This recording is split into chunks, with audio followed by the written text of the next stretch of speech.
Fun fact, I'm not the biggest fan of mangas. I don't really read them too much. However, I might start because of this show specifically.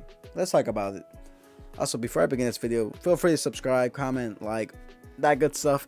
But yeah, the title's pretty long, and if you're not familiar why Raeliana ended up at the Duke's mansion, I don't blame you, because I've never really heard about this series till one of my friends recommended it to me. And it's essentially an isekai, but instead of being reborn into a different world, you're reborn as a fantasy character in a novel, which is actually pretty interesting. I don't think I've seen too many stories like this. I'm familiar with like historical fantasy animes.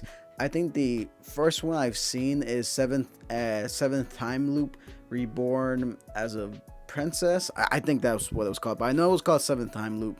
I made a video on it. This is very similar premise, but not really. So essentially, the plot of this series is our main character dies randomly. She gets pushed off a cliff, and she magically ends up being reborn as a fantasy character.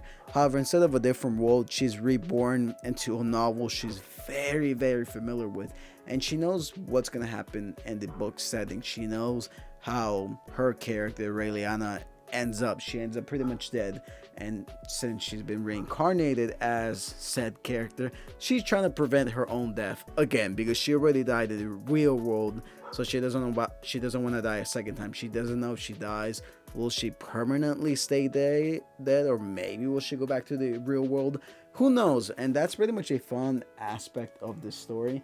Just her toying around the idea of, if I could change events of some of these story settings, how would it play out? I'm gonna change some things so that they work out to my benefit. Some things work out, some things don't work out, but overall I think it's a pretty interesting series. Now, if you're not a big fan of historical type of settings, you might find this series absolutely boring. I'll be honest, this was kind of a very slow burner of a series for me, because like it started off just kind of like a lot of talking. I'm not gonna lie, like not a lot of action, not a lot of stuff happening. It's very heavy dialogue based, but it's pretty interesting, the concept. As you go along with it, you get to see not only is this very 19th century inspired, it also has some Greco-Roman inspiration, because magic is a thing in this world. You have guns as well, so technically you have knights with guns, but it's pretty interesting. I like the characters of Raeliana. She's pretty cool. She diverts a lot from the original source material, where like she was reading the book, and Raeliana was a little bit different. She was more of a shy, just timid girl, whereas in this setting she's pretty much reincarnated as her, so she has full, like, she can change her character. She can pretty much change, I'm pretty much the main character of this series now. I want to find a way to improve upon this character, and like pretty much Raeliana has like those typical overpowered abilities. No, she's not strong, but yet she can pretty much learn any language. She can pretty much write any language at will, because that's just her.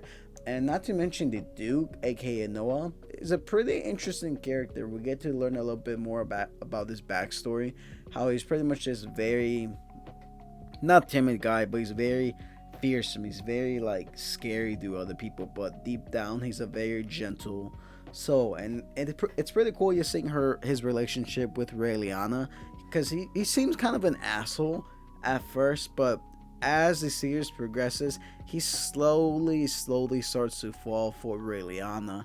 Eventually they make up a contract saying, hey, be my fake wife, I'll get you out of this relationship you don't want to be in, and I'll help you find your killer. It's a very interesting dynamic between these two. Like, they know something is happening, that someone is after Raeliana, and Noah has to protect her for political reasons. Also, I forgot to mention, this story, there's like a lot of political like stuff happening in the background with families, this and that. Like I said, if you're not the biggest fan of historical settings, you might find this series kind of a drag. But I say towards like episode 4, it starts to pick up a little bit more, and it starts to get a little bit more fascinating, at least to me personally. So that's why I really enjoyed this series. Also, I like the cool princess and prince story element. To me, I think that's pretty cool. Like I said, I'm not the biggest fan of historical settings, but something fantasy like this, I don't know, maybe recently I just been getting into like stuff like this, with like princesses and prince, but like maybe it's just my friend like recommending me shows. Like I'll just get into it, but it's pretty cool series. It's based on a Korean manga, which I didn't really know because I've heard about the series like a long time ago. But like I said, I'm not the biggest fan of mangas. I don't really read them too much, but the adaptation itself is really good. I like this adaptation. It's like the music. Can we talk about the music, because it's really good. As far as the art style, I think it's pretty good. If you look at some of the manga, it's pretty much like near close in comparison, like almost identical. As far as the story, it's pretty good. I like it personally. Some of my only gripes with this series is the fact that the romance aspect is very slow building, but it makes sense because that's not the main priority of this series. But whenever it's hinted at, whenever it's teased, it's very fun. It's very like cool to see how it develops, how Raeliana's maybe slowly falling for Noah, even though she knows how things are gonna play out. It's pretty cool. You're seeing, will she not, but then Noah getting involved with her. I think it's pretty cool. It's a series I often don't see getting recommended. Yeah, I get it. Historical settings is not for everyone, but for some people it is.